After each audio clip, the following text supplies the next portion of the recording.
هل يمكن تصليح القلوب؟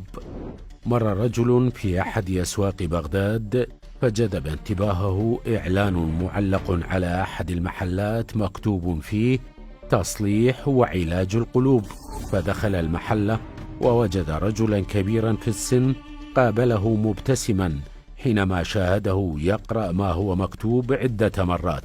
قال له مبتسما: نعم، أنا أصلح القلوب وأعالجها. ثم أمسك بيده وقال: تعال اقترب، ووضع أذنه اليمنى على موضع القلب وأنصت، ثم قال: دقات القلب فيها تسارع قليل، يا ولدي لا تجزع، دواءك بسيط.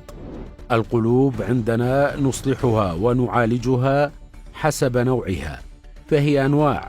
الرجل قال له: اشرح لي.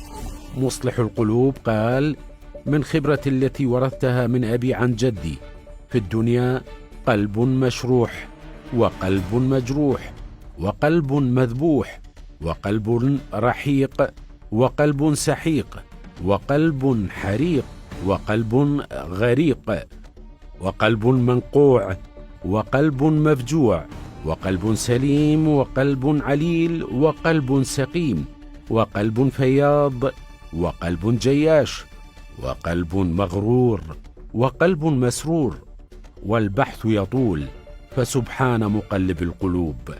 الرجل قال لمصلح القلوب: جئتك بحيرة واحدة فجعلتها 1000 حيرة. فضحك وتبسم، تبسم العارف الحذق وقال له: يا ولدي لا تجزع، عندي لك ولكل من يأتني وصفة واحدة، كل من جربها تعافى بإذن الله.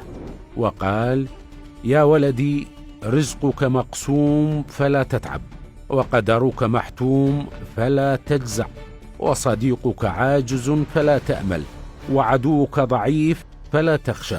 طهر قلبك من 3: الكره والحقد والرياء، وزينه ب3: الصدق والإخلاص والورع، واجعل في قلبك 3: التسليم للمولى، وحب سيد الورى، ودوام شكر الخالق في السراء والضراء، واترك الخلق للخالق، وانشغل بإصلاح حالك ودع أحوالهم.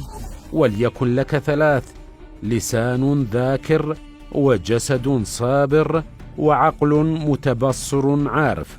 واهرب من 3: الحديث عن الناس، وهوى الناس، والجلوس مع من لا خير فيه من الناس. والاستئناس بالحديث عن الناس من علامة الإفلاس.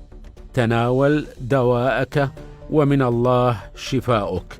الرجل يقول: يا الله، شعرت أنني قد ولدت من جديد. قبلته وانصرفت راجعا إلى بيتي، وبين عيني وصيته، وعلي أن أعمل بها، ولعل بها راحتي وانتظام دقات قلبي.